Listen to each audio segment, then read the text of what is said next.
nhầm chả khô nhầm chết cho mình ê nhầm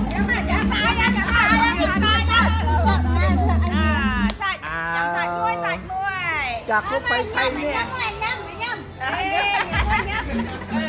khô cái đây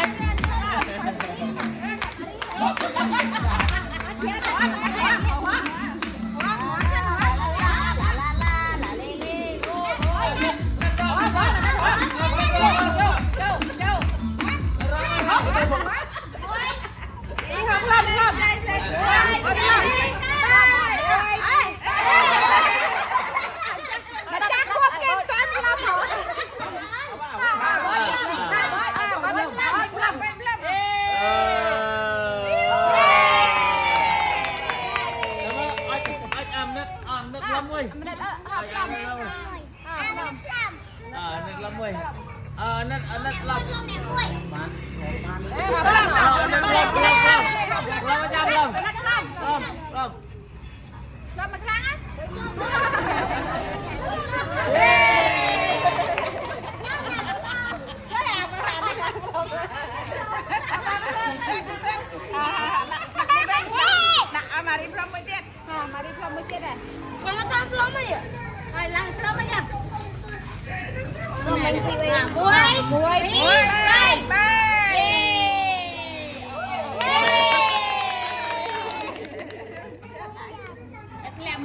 còn nhưng mà chúng ta không bán bóng à